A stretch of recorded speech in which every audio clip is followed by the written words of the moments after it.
Hello everyone, bali ito po yung sigarilyas farm nila Ate Ellen. Ang nangyari nung dumaan po yung bagyong Yuan, nabuwal pong lahat, kaya ngayon ibinabangon kasi sayang naman po. Oh, pakita natin, sariwa po yung pinakapuno, tapos mag-green pa po yung dahon, tsaka mabulaklak pa. Sa lakas po ng bagyo, itinamba po lahat. Ayan po, may mga bunga pa. Ilang spray lang po yan, tapos lalagyan ng konting pataba, babalik po sa normal. Ayan. Sayang naman po kasi ang mahal po ngayon ng gulay. Ang presyohan po nung huling benta nila 50 pesos per kilo ng sigarilyas. Ayan, ganyan po kaluwang yung kanilang sigarilyas farm. Isa sa naapektuhan po ng bagyo ang Nueva Ecija. Kasi umabot po ng signal number 5 dito sa Bungabon.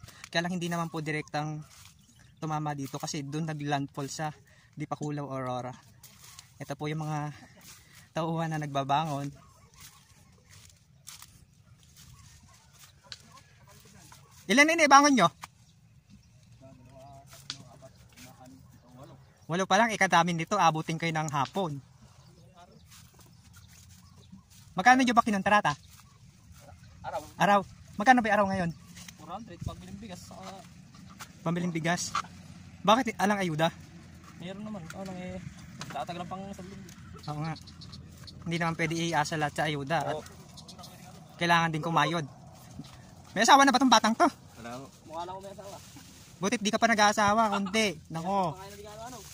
Marami kang papakainin. Ito. Ito, pinaka-pogi ng Barangay Pesa.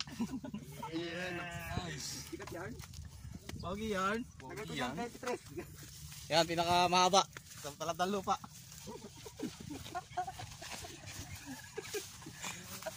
Half day nyo lang. Andito na kayo sa kalahati eh.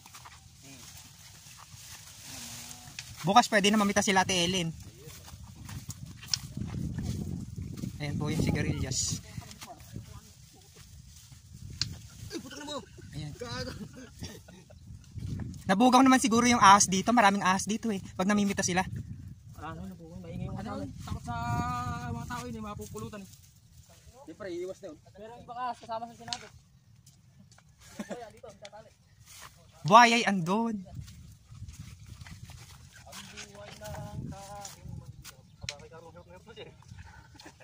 Ayan po. Medyo mahirap lang ibangon ano.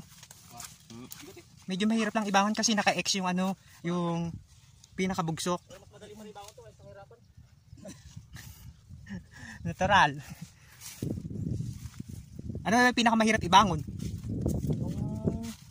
Ang hirapan. Ano pinakamahirap magutin?